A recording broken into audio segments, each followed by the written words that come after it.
Hoy que recordamos al apóstol y evangelista San Juan, evocamos en nuestra mente a ese apóstol que, separado de todos los demás, es el que está envuelto de un halo de inocencia. El apóstol virgen le llaman, el más tierno, el más jovencito, él siempre lampiño con su pelito largo y un rostro de ternura reclinado sobre el pecho del maestro.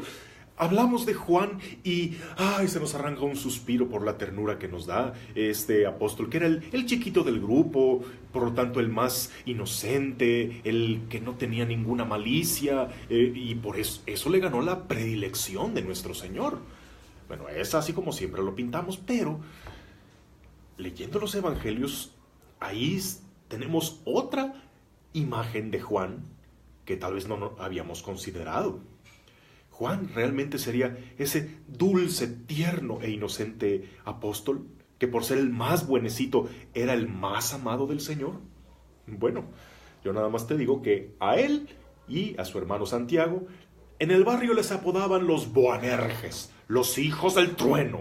¿Y por qué sería? Yo creo que eran los que le hacían bullying a todos los del barrio, eran los hermanos que aguas ahí vienen, no te metas con ellos porque así te va. Esos apodos se ganan a pulso, y no es mera suposición, sino que se nos demuestran sus arrebatos de ira en otros pasajes, como cuando Jesús quiso pasar por territorio de samaritanos, envió a unos que le prepararan el camino, pero los samaritanos se opusieron a que pasara por ahí, y Santiago y Juan de inmediato reaccionaron violentamente como sabían hacerlo. Señor, ¿quieres que mandamos a hacer caer fuego del cielo para que los consuma? Y el Señor tiene que aplacarlos. Otra ocasión en la que les tuvo que bajar un poco la agresividad fue cuando supieron que había uno que estaba expulsando los demonios en el nombre de Jesús, pero no era de su grupo. Así que luego quería ir. ¿Quieres que vayamos a decirle que se aplaque? Calma, si no está en nuestra contra, pues está contra nosotros, hombre. El Señor tenía que aplacar un poco sus desplantes de ira, porque según nos lo esboza el Evangelio, estaba acostumbrado a ser agresivo y a conseguir las cosas por la violencia. Otro detalle que nos muestran los Evangelios sobre este tierno apóstol es que era un tanto ambicioso. Que no, él junto con su hermano se acercaron a pedirle al Señor un pequeño favor, que nos sentemos uno a tu derecha y el otro a tu izquierda en el reino. Y hasta de su madre se valieron para ir a rogarle al Señor. Y aquí, ¿qué pensamos? Que era hijo de papi y de mami, que tenían algo de mamitis y que querían valerse hasta de la inocencia de su madre para alcanzar lo que querían. Pues si tú te imaginas a un Juan muy jovencito y muy tierno, yo más bien me lo imagino grandote y malacariento, no solo en su aspecto físico, sino en su carácter. Pero bueno, otro detalle que no vamos a negar en los evangelios es que era el discípulo amado.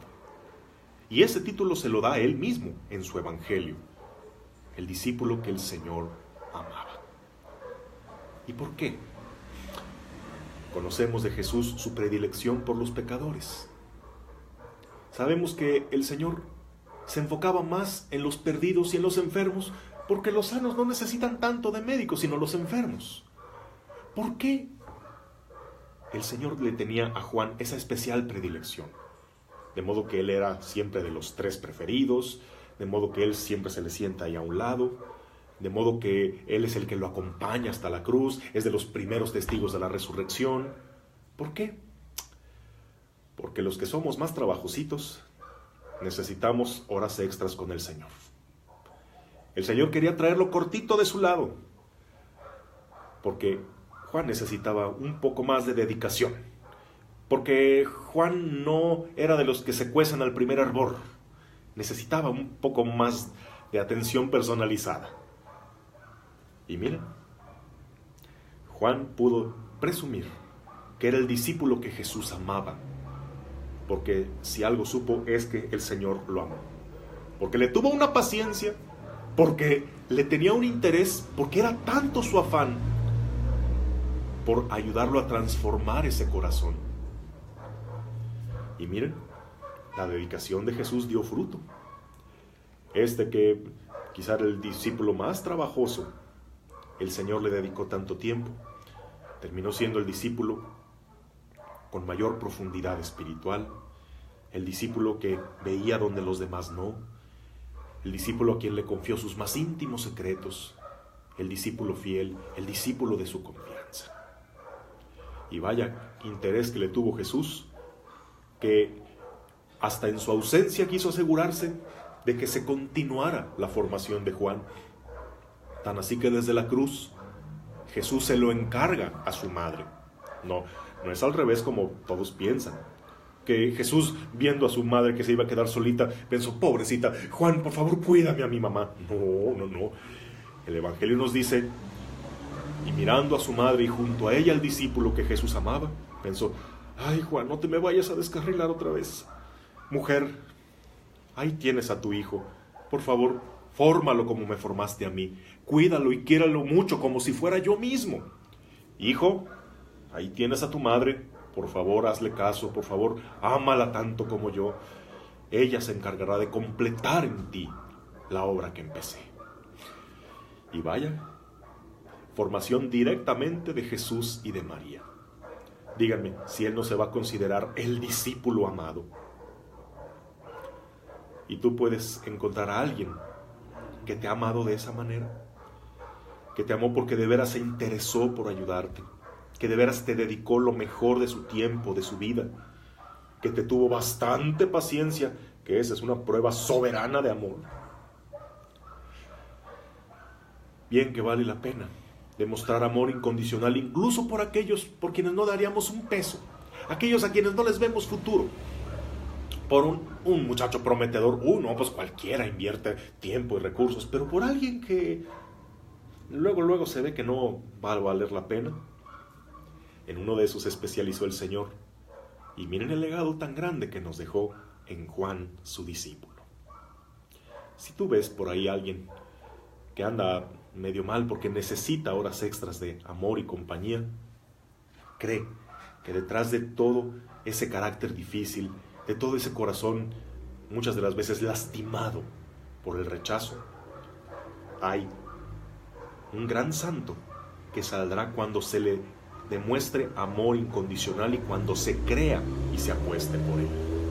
Y si tú ves algunos que andan muy metidos en las cosas de Dios, que tal vez sean ministros de la Eucaristía o ministros de culto, que andamos en las cosas de Dios, pero que se ve que somos tremendos, bueno, ahora entiendes el por qué. ¿Por qué andamos tanto en las cosas de Dios? No es que andemos dándonos golpes de pecho y no. Es que necesitamos más atención del Señor. Si yo ando más en el templo, si yo ando más en los apostolados, si ando más en las cosas de Dios, es porque el Señor me agarró y me quiere traer cortito junto a Él, porque necesito más dedicación. No soy de los que salen a la primera. Conmigo el Señor tiene que ponerle un poco más de tiempo y de atención. Y conociendo la razón, tú también te sientes el discípulo amado. No presumas si tú eres el que más lo ama. Si algo podemos presumir es que a mí, desde mi forma de ser, aún con lo indigno que soy, a mí, cuánto me amó el Señor, cuánto le agradezco y cuánto quiero amarlo yo también. Que tengas un bendecido día en el nombre del Padre, del Hijo y del Espíritu Santo. Amén.